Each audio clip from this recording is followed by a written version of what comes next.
बिस्मिल्लाहिर्रहमानिर्रहीम। नाज़रीन अस्सलाम वालेकुम, मैं हूँ इमरान वसीम। नाज़रीन, आज का हमारा ये जो वीडियो लॉग है, इसको आप ख़बरनामा नहीं बल्कि अलीमा ख़ान नामा कह सकते हैं, क्योंकि इस प्रोग्राम में जितनी ख़बरें आपके साथ हम शेयर करने जा रहे हैं, उनमें अक्सरियत ख़बरें इमरान ख़ान साहब की हमशीरा अलीमा ख़ान साहिबा से जुड़ी हैं। और इसके अलावा भी पिछले चंद अहम घंटों में कुछ बड़ी डेवलपमेंट्स हुई हैं, हैपनिंग्स हुई हैं, उनकी तफसीलात भी प्रोग्राम में आपके साथ हम शेयर करेंगे। लेकिन व्लॉग का आगाज़ करने से पहले आप चाहने वालों से चैनल सब्सक्रिप्शन की दरख्वास्त करेंगे कि जिन दोस्तों की तरफ से अभी तक चैनल को सब्सक्राइब नहीं किया गया, उनसे दरख्वास्त होगी कि चैनल को सब्सक्राइब कर लें, बेल आइकॉन का बटन प्रेस करें। वीडियो अगर आपको पसंद आए तो इसे लाइक और शेयर ज़रूर कीजिएगा। तो पहली खबर नाज़रीन अलीमा ख़ान साहिबा से जो जुड़ी है, जो लिंक करती है, वो सुप्रीम कोर्ट ऑफ पाकिस्तान से है। ख़बर नाज़रीन ये है कि एक हैबिचुअल पटिशनर हैं, यानी आदी दरख्वास्त गुज़ार हैं, काज़ी इंजीनियर उनका नाम है। उनकी तरफ से इमरान ख़ान की हमशीरा अलीमा ख़ान के ख़िलाफ़ सुप्रीम कोर्ट से डिक्लेरेशन जारी करने की दरख्वास्त की गई है। यानी सुप्रीम कोर्ट से कहा गया है कि अलीमा ख़ान के ख़िलाफ़ फ़ैसला दिया जाए। अब मुद्दा क्या है वो तो सामने नहीं आ पाया, लेकिन ये जो दरख्वास्त है अलीमा ख़ान के ख़िलाफ़ सुप्रीम कोर्ट में दायर की गई, काज़ी इंजीनियर काज़ी की तरफ से इसको नंबर लगा लिया गया है। यानी नंबर अलाउट होने का मतलब ये है कि दरख्वास्त समाअत के लिए एक्सेप्ट कर ली गई है। कोई एतराज़ अब उस दरख्वास्त के ऊपर उठाना बाकी नहीं रहा है। इसी तरीके से अलीमा ख़ान साहिबा और पाकिस्तान तहरीक इंसाफ के वकील रहनुमा नईम हैदर पंजोथा, उन्हें आज जज की छुट्टी की वजह से, रुख्सत की वजह से एक बड़ा रिलीफ मिला है। रिलीफ क्या है कि ATC अदालत रावलपिंडी में जो मुकदमा है दहशत गर्दी का अलीमा ख़ान के ख़िलाफ़, नईम हैदर पंजोथा के ख़िलाफ़, उसमें दोनों पेश तो हुए, लेकिन आज जज साहब अदालत से गैर हाज़िर थे। और जज साहब की रुख्सत की वजह से आज जो अबूरी ज़मानत थी अलीमा ख़ान साहबा की और नईम हैदर पंजोथा साहब की, उसे अदालती स्टाफ ने जज साहब की रुख्सत की वजह से 10 सितंबर तक की तारीख दे दी है। अब 10 सितंबर तक की तारीख देने का मतलब भी है कि आपकी जो बुरी ज़मानत है वो भी 10 सितंबर तक उसको एक्सटेंड कर दिया गया है।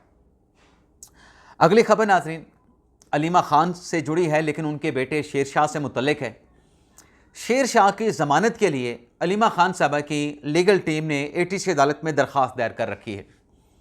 जज मंजर अली गुल साहब ने उस ज़मानत दरख्वास्त पे पुलिस को हुक्म दिया था कि आज के दिन इस केस का जना हाउस हमला केस में जो शेर शाह की इन्वॉल्वमेंट है, शेर शाह के मुलविस होने का जो इल्ज़ाम है, उसका रिकॉर्ड अदालत में पेश किया जाए।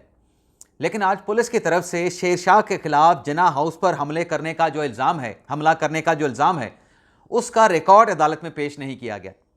अच्छा, जवाज़ क्या पेश किया गया? अदालत के पूछने पर जवाज़ ये बताया गया कि इस केस का जो रिकॉर्ड है वो हाई कोर्ट में मौजूद है, क्योंकि हाई कोर्ट में अपीलें जा चुकी हैं, तो केस का रिकॉर्ड नहीं आ सकता। और केस के रिकॉर्ड के बगैर ज़मानत दरख्वास्त के मामले पे प्रोसिक्यूशन दलाइल नहीं दे सकती, जिस पर अदालत ने जज मंजर अली गुल साहब ने शदीद बरमी का इजहार किया और आइंदा समाअत पे केस का रिकॉर्ड हाई कोर्ट से ला के अदालत में पेश करने और शेर शाह की जो ज़मानत की दरख्वास्त है उस पर प्रोसिक्यूशन को दलाइल देने का, आर्गू करने का हुक्म दिया है। वैसे अलीमा ख़ान साहबा ने इस केस की कार्रवाई के बाद ये कहा है कि ये जो उनके बेटों को, शारेस को और शेर शाह को पकड़ा गया है, ये दरअसल इमरान ख़ान पे दबाव डालने के लिए, किस पे? इमरान ख़ान पे दबाव डालने के लिए, उनको तोड़ने के लिए उनके भांजों को गिरफ्तार किया गया है।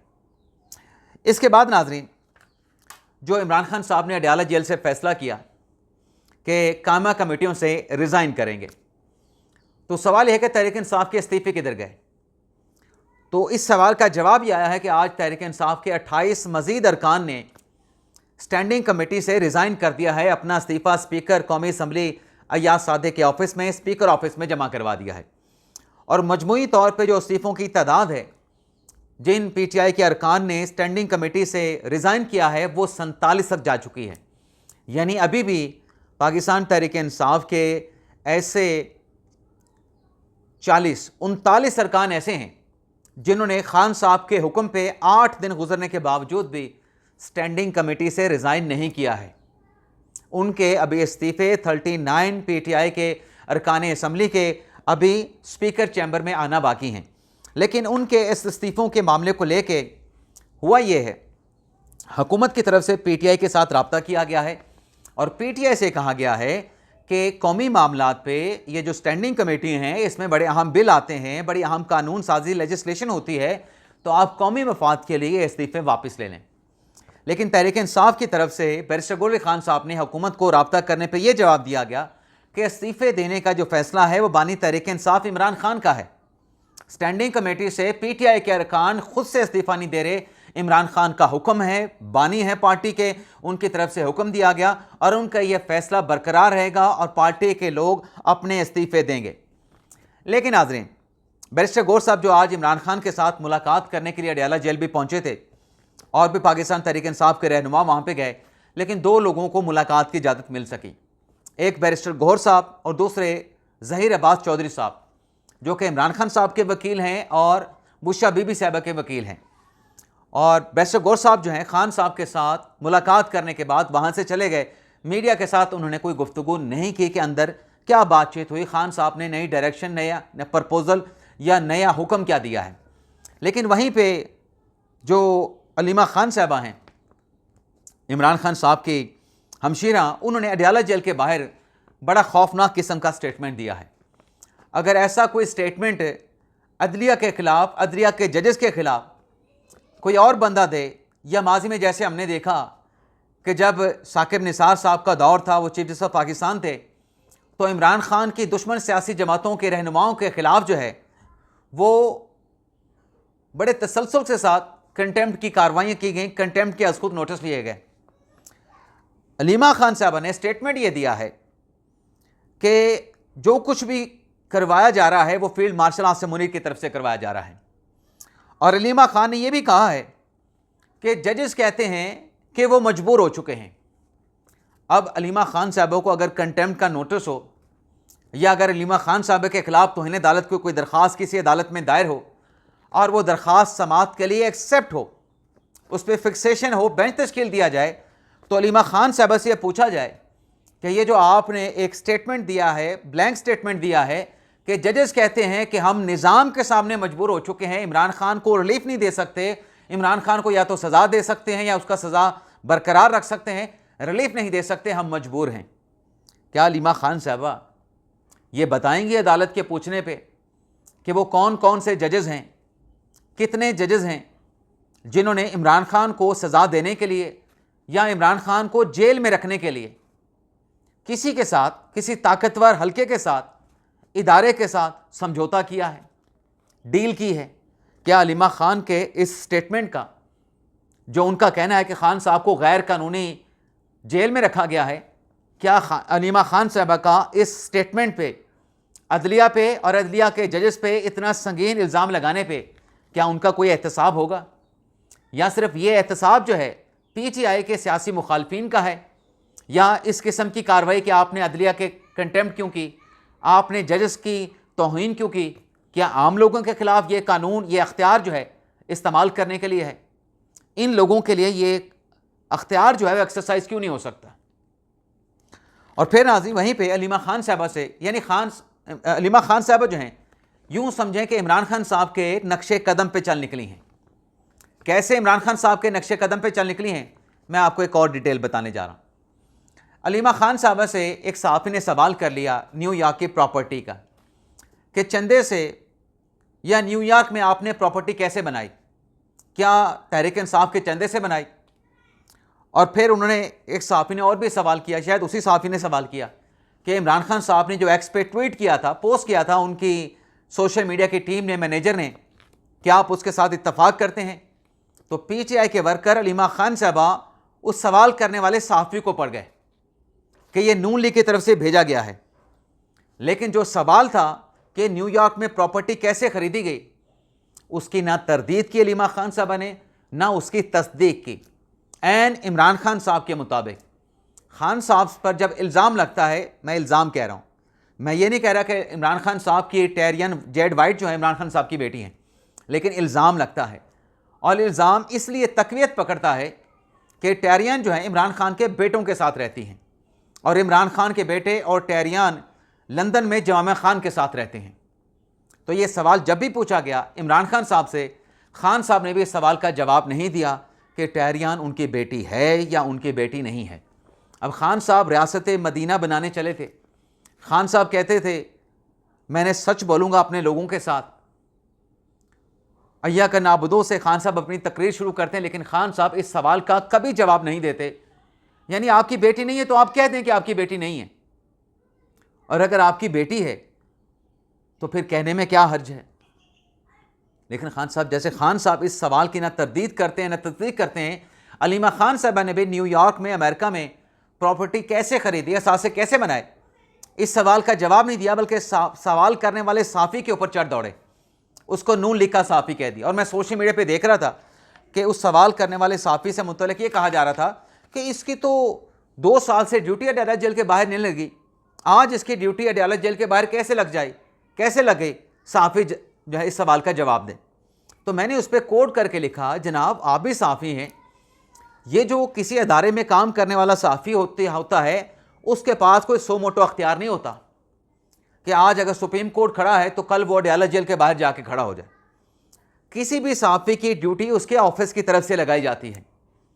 अगर किसी ने सवाल उठाना है तो उस रिपोर्टर उस साफ़ी से पूछने के बजाय कि तुम्हारी यहाँ पे ड्यूटी क्यों लगी, तुम तो कभी यहाँ पे आते नहीं थे, ये सवाल उसके ऑफिस से पूछा जाए, उनके ब्यूरो चीफ से पूछा जाए, उनके स्टेशन हेड से पूछा जाए, उनके डेस्क इंचार्ज से पूछा जाए। क्योंकि डेस्क, असाइनमेंट डेस्क के बगैर या ब्यूरो चीफ के बगैर या स्टेशन हेड के बगैर किस साफ़ी की कहाँ पे ड्यूटी लगनी है, ये किसी साफ़ी की मन मर्जी नहीं होती। असाइनमेंट डेस्क और ब्यूरो चीफ की तरफ से कहा जाता है या असाइनमेंट डेस्क ड्यूटी लगाता है कि फ़लाँ फ़लाँ जाएगा, फ़लाँ फ़लाँ असाइनमेंट करेगा, फ़लाँ उस इवेंट को कवर करेगा। सहाफ़ी का अपना कोई अख्तियार नहीं होता, उसको तो हुक्म मिलता है, वो बेचारा वहाँ पे जाके रिपोर्टिंग करना शुरू कर देता है। लेकिन पाकिस्तान तहरीक इंसाफ के अंदर क्या चल रहा है? तहरीक इंसाफ में क्या कोई विकेट के दोनों तरफ खेल रहा है?